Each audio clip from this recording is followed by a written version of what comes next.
బాధపడుతున్నారు నాయన.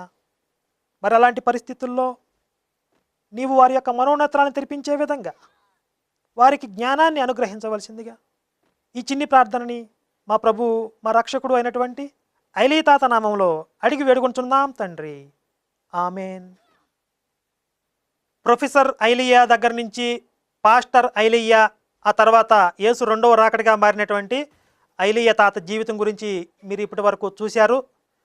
ఇలాంటి మరిన్ని ఆసక్తికరమైనటువంటి కథనాల కోసం చూస్తూనే ఉండండి శివశక్తి యూట్యూబ్ ఛానల్. వీలైతే సబ్స్క్రైబ్ చేసుకోండి, బెల్ సింబల్ క్లిక్ చేయండి. మరొక మంచి వీడియోతో మళ్ళీ కలుద్దాం. జై శ్రీరామ్. భారత్ మాతా కీ జై.